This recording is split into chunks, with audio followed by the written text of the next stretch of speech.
Assalamualaikum warahmatullahi wabarakatuh. Perkenalkan, nama saya Nurbayanti. Di sini saya akan mempresentasikan hasil PPT yang saya buat tentang hubungan kuantitatif struktur aktivitas. Pertama, terdapat definisi. HKSA merupakan bagian terpenting dari rancangan suatu obat untuk memperoleh suatu obat baru dengan aktivitas lebih besar, toksisitas dan efek samping lebih kecil, lebih efektif, lebih nyaman digunakan, dan lebih ekonomis. Model HKSA dengan pendekatan yang pertama model de novo Free-Wilson dan yang kedua model LFER Hans. Tujuannya untuk menghitung sumbangan tiap-tiap gugus terhadap aktivitas biologi struktur induk. Digunakan perhitungan statistik cara matriks dengan bantuan komputer. Kedua, dari perhitungan tersebut akan didapat gugus-gugus yang memberikan sumbangan optimal terhadap aktivitas biologi struktur induk.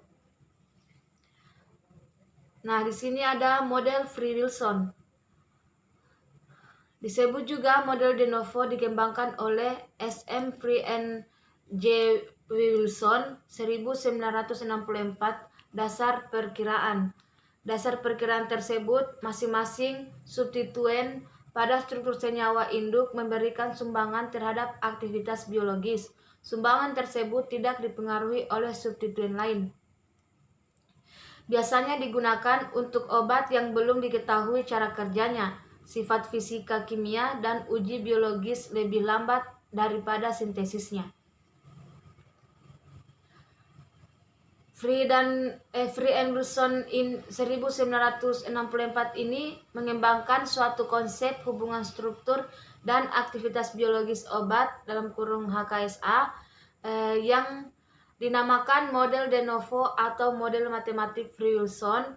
Mereka mengemukakan bahwa respons biologis merupakan sumbangan aktivitas dari gugus-gugus substituen terhadap aktivitas biologi senyawa induk yang dinyatakan melalui persamaan sebagai berikut. Log 1 per C sama dengan log 1 per C sama dengan sigma S tambah M. Keterangannya, log 1 atau C sama dengan logaritma aktivitas biologis.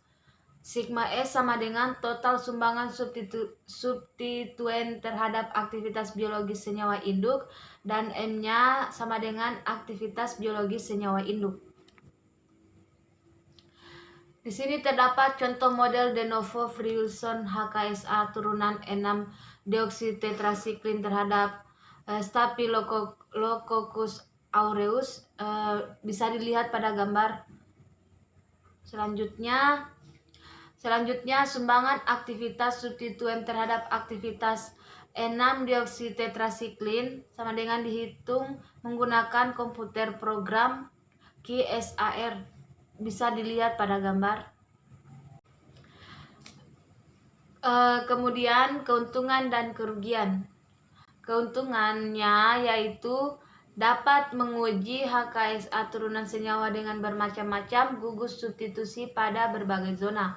Dan kerugiannya yaitu tidak dapat digunakan bila efek substituennya tidak linear, bila ada interaksi antar substituen, memerlukan banyak senyawa dengan kombinasi substituen sehingga baru dapat ditarik kesimpulan dengan benar.